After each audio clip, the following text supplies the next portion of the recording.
Njihuni me njerëzit në atë mënyrë që nëse vdisni, ata të qajnë për ty dhe nëse jetoni, ata të kenë mall për ty. Për të kuptuar thellësinë dhe rëndësinë e këtij mësimi, le t'i drejtohemi Kuranit për udhëzim. Allahu, në surën Huxhurat, ajeti 13 thotë: O njerëz, ne me të vërtet u krijuam juve për një mashkull dhe një femre, dhe u bëm juve popull dhe fise për t'u njohur në mes vete. Më i lavdërishëm te Perëndia është ai që i druhet më së shumti atij. Me të vërtet, Perëndia është i plotëdijshëm dhe asgjë nuk i është e fshehtë atij. Ky ajet thekson rëndësinë e njohjes dhe të kuptuarit të njëri tjetrit. Na inkurajon të ndërtojmë marrëdhënie të bazuara në drejtësi dhe devotshmëri. Kur njohim vërtet dikë, ne jemi në gjendje të lidhemi me të në një nivel më të thellë dhe të kemi një ndikim pozitiv në jetën e tyre. Thënia e Imam Aliut thekson më tej rëndësinë e ndërveprimeve tona me të tjerët. Ai na këshillon të lëmë një ndikim të tillë në zemrat e njerëzve, saqë nëse do të vdisnim, ata do të qanin për ne. Kjo nuk kupton që ndërveprimet tona duhet të karakterizohen nga mirësia dhe mshuria dhe kujdesi i vërtet për të tjerët. Kur i trajtojmë njerëzit me respekt dhe dashuri, ne krijojmë një lidhje që tej kalon thjesht njohjen. Allahu gjithashtu na përkujton në surën Isra, ajeti 53. Thua ju, robërve të mi, le të flasin ato që është më e bukur. Me të vërtet, djalli mbjell nga të rresa në mes tyre. Me të vërtet, djalli është armik i hapët i njeriut. Ky ajet thekson rëndësinë e zgjedhjes së fjalëve tona me urtësi dhe të folurit në një mënyrë që është e kënaqshme për Allahun.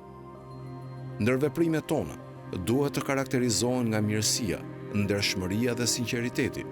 Kur flasim në një mënyrë që është e pëlqyer për Allahun, ne krijojmë një atmosferë dashurie dhe uniteti në vend të mosmarrveshjes dhe ndarjes. Në surën Ali Imran, ajeti 159, Allahu thotë: Në saj të mëshirës së Allahut, u solle butësisht me ta, o Muhammed, sikur të ishe i ashpër dhe i vrazhd, ata do të largoheshin prej teje. Prandaj, falu atyre gabimin, kërkoj falje Allahut për ata dhe këshillohu me ata për çështje të ndryshme. Kur të vendosësh për diçka, mbështetu tek Allahu. Vërtet, Allahu i do ata që mbështeten tek ai. Ky ajet thekson rëndësinë e të qenit i butë dhe i sjellshëm në ndërveprimet tona me të tjerët. Profeti Muhammed ishte i njohur për mëshirën dhe dëmshurinë e tij ndaj njerëzve. Qasja e tij ishte e mirësjelljes dhe e mirëkuptimit, gjë që e lejoi atë të fitonte zemrat e shokëve të tij dhe t'i bashkonte ato. Në mënyrë të ngjashme, kur ndërveprojmë me të tjerët në një mënyrë të butë dhe të dëmshur, ne krijojmë një mjedis uniteti dhe harmonie. Si përfundim, thënia e Imam Aliut na kujton rëndësinë e ndërveprimeve tona me të tjerët. Ne duhet të përpiqemi të lëmë një ndikim të qëndrueshëm në zemrat e njerëzve, në mënyrë që ata të qajnë për ne kur të vdesim dhe ta dëshirojnë pranin ton kur jemi gjallë.